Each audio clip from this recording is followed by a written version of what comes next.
प्यारे बच्चों, आज मैं आपकी पाठ्य पुस्तक बाल राम कथा पढ़ाने जा रही हूँ जो कक्षा 6 के लिए है।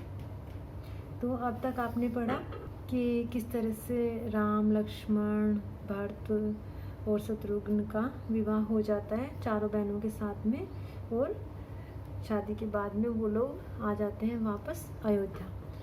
अयोध्या में आने के बाद में अब हम अगला लेसन पढ़ते हैं, 2 वरदान।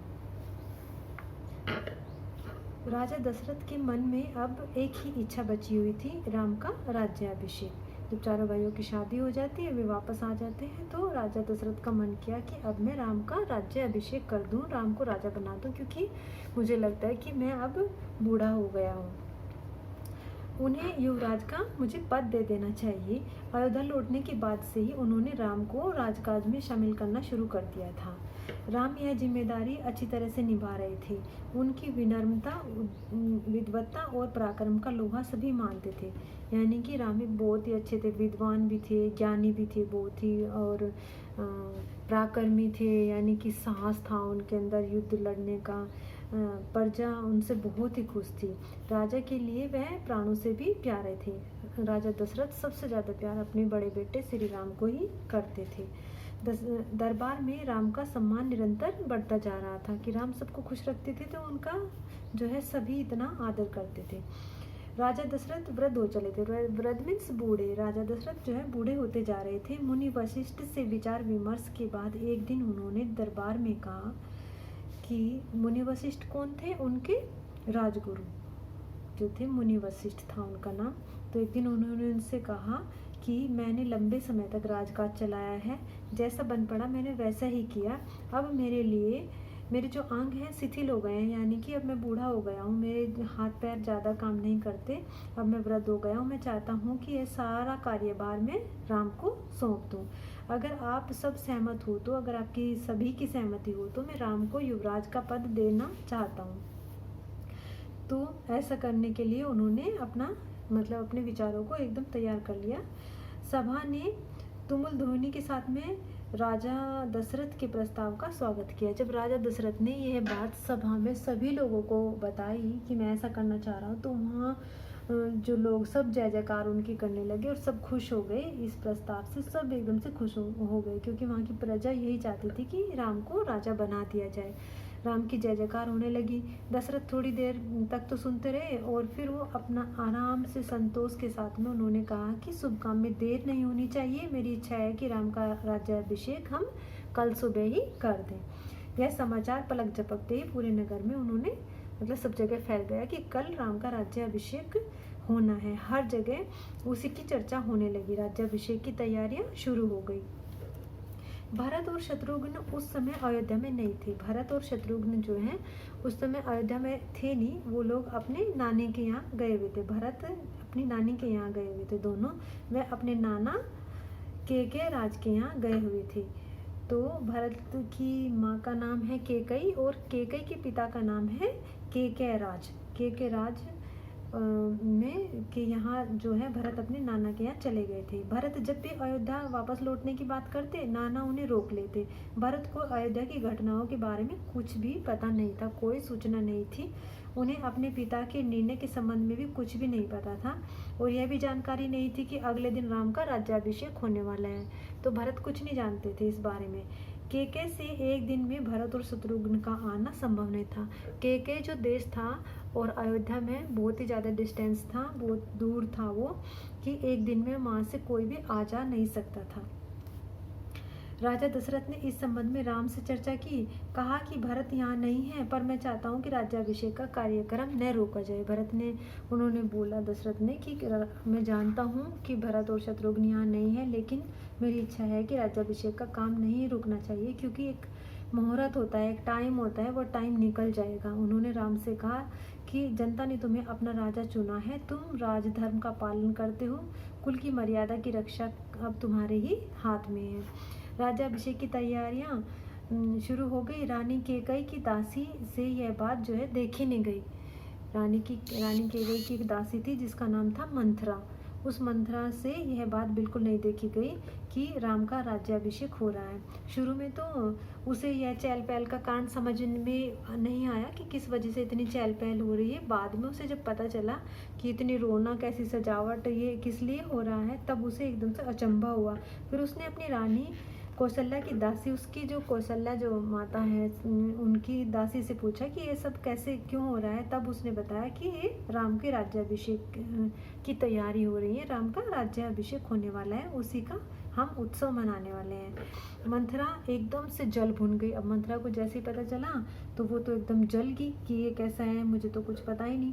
राम का राज्याभिषेक उसे षड्यंत्र लग रहा था। उसको लग रहा था कि इन्होंने ये बात किसी को नहीं बताई, चुपके से भरत यहाँ है नहीं, इसलिए ये इसका राम का राज्याभिषेक करने वाले हैं। कैकई के विरुद्ध में ये सब कुछ हो रहा है। वह कैकई की दासी थी, बचपन से ही उसके साथ में रही थी, तो कैकई का हित उसको सर्वोपरि था। उसको बचपन से ही वो कैकई के साथ में रहती थी, कैकई की दासी थी, वहीं से ही अपने साथ में कैकराज से वो उसको लेके आई थी, तो उसको कैकई से बहुत ज़्यादा लगाव था। वह कैकई को मतलब एकदम से कैकई उसकी सारी बातें मानती थी। रानी कैकई उसको बहुत ही ज़्यादा मानती थी। क्रोध से आग बबूला मंथरा रनिवास की ओर भागी। रनिवास में जिस जगह रानियां रहती हैं उस जगह को रनिवास कहते हैं। मंथरा एकदम से जिस जगह कैकई थी वहाँ गई, सीधे जाकर कैकई के कक्ष में बोली कि क्रोध से उसका चेहरा लाल हो रहा था, भागने के कारण उसकी सांस उखड़ गई थी। उसने रानी कैकई को सोता हुआ देखा। जब उसने देखा कि रानी कैकई तो आराम से सोई हुई है, किसी तरह स्वयं को संभालते हुए मंथरा ने कहा, अरे मूर्ख रानी, उठ, तेरे ऊपर भयानक विपदा आने वाली है, यह समय सोने का नहीं है, होश में आ जाओ, विपत्ति का पहाड़ टूटे इससे पहले जाग जाओ। रानी कैकई नींद से एकदम से चौंक के उठी। उसकी ऐसी ऐसी बातें सुनने के बाद में वो एकदम से चौंक के उठी कि क्या हो गया। उन्हें मंथरा की बात समझ में नहीं आई। क्या बात है, तुम इतना घबराई हुई क्यों, सब कुशल से तो है? उन्होंने पूछा। कैसी कुशल, कैसा मंगल, सब अमंगल होने वाला है, तुम्हारे सुखों का तो अंत होने वाला है। कैकई ने ये सारी इस तरह की बातें जो है रानी को सुनाई और बोला कि महाराज दशरथ ने कल राम का राज्याभिषेक करने का निर्णय लिया है, अब राम युवराज बन जाएंगे कल से। यह तो बहुत ही शुभ समाचार है। कैकई तो एकदम से खुश होगी ये बात सुनते ही कि यह तो बहुत ही शुभ समाचार है, मुझे तो बहुत खुशी होगी इस बात का। और उसने उसको अपने गले से, मंथरा को अपने गले से लगा लिया। मैं बहुत खुश हूँ, बहुत प्रसन्न हूँ, राम युवराज पद के लिए हर तरह से योग्य है। रानी तुम्हारी तो बुद्धि फिर गई है, मति मारी गई है, सवाल राम की योग्यता का नहीं है, राम दशरथ के षड्यंत्र का, राम और दशरथ के, राजा दशरथ के षड्यंत्र का है, तुम्हारे अधिकार छीनने का है। मंथरा ने क्या किया, उल्टी सीधी बातें उन्हें सिखा के और उनका मन जो है भ्रमित कर दिया। रानी कैकई का बहुत ही मन ज़्यादा भ्रमित कर दिया। उन्होंने उसे बोला कि दशरथ को जानबूझकर इन्होंने ननिहाल भेज दिया और उनके जाने के बाद में ये समारोह किया जा रहा है। कैकई का स्वर उग्र हो गया। उन्होंने मंथरा को डांटना, एकदम मंथरा को डांटा। उसकी ये बातें सुनकर एकदम से उसको डांटा। राम के प्रति मेरा अगाध स्नेह है, मैं उससे बहुत प्यार करती हूँ, वह मुझे माँ के समान मानता है। तुम्हें इसके बारे में तुम्हें यह षड्यंत्र दिखाई देता है? इसमें कोई षड्यंत्र नहीं है। राम के बाद भरत ही राजा बनेंगे, राज सर्वदा ज्येष्ठ पुत्र को ही मिलता है। मंथरा जो दासी थी उसके ऊपर इस बात का कोई भी प्रभाव नहीं पड़ा। जैसे कि कैकई ने उसको डांटा, उस डांट का भी उसके ऊपर कोई भी फर्क ही नहीं पड़ा। एकदम मैं तो वह रानी कैकई के पलंग पर बैठ गई, उसके बहुत ही निकट, कैकई के चेहरे की ओर देखते हुए उसने कहा। उसने कैकई को सिखा दिया, एकदम से उसकी बुद्धि बिल्कुल एकदम उसने खराब कर दी किसी भी तरह से, मतलब उसको उससे तरस नहीं आया। उसने रानी को बताया कि रानी समझो, राम राजा बने तो तुम कौशल्या की दासी बन जाओगी, भरत राम के दास हो जाएंगे। ऐसा बोल बोल के उसने कैकई की बुद्धि को एकदम भ्रमित कर दिया। कैकई का चेहरा जो था एकदम उसकी बातें सुन के तमतमा गया और उसने मंथरा की बात ठीक लगने लगी। तब जब रानी को उसने इतनी सारी बातें बताई तो उसे मंथरा की जो है सारी बातें कैकई को थोड़ी देर के लिए ठीक लगने लगी। उसके मन में एक प्रश्न अभी भी था कि यह बात दशरथ से कैसे कहे, उसे रनिवास बुलाया जाए या मतलब उसकी प्रतीक्षा करें। मंथरा ने कैकई के मन की बात भांप ली। उसने कहा, तुम मैले कपड़े पहनकर कोप भवन में चली जाओ। कोप भवन एक ऐसी जगह थी, एक ऐसी जगह का नाम था, जब रानियां रूस जाती थी तो वो वहाँ जाकर बैठ जाती थी, तो उसे पता चल जाता था भाई ये रूस गई है, तो इसलिए उसको जगह को क्या बोलते थे, कोप भवन। महाराजा दशरथ आए तो उनकी ओर मत देखना, बात मत करना, तुम उनकी प्रिय रानी हो, तुम्हारा दुख वह देख नहीं पाएंगे। तो मंथरा ने सब कुछ करके केकई की बुद्धि को एकदम ख़त्म कर दिया, सोचने समझने की जो उनकी शक्ति थी उसको ख़त्म कर दिया बिल्कुल।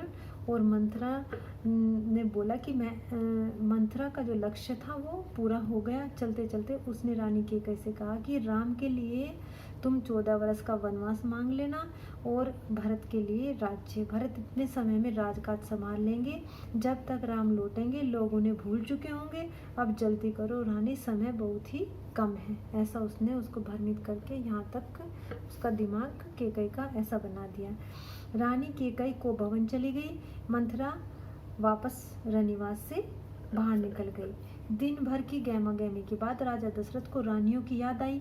पूरा दिन सब इतना फंक्शन की तैयारी करने के चक्कर में शाम के टाइम जब महाराज को रानियों की याद आई तो तुरंत रनिवास की ओर वो चल पड़े उन्हें शुभ समाचार देने के लिए।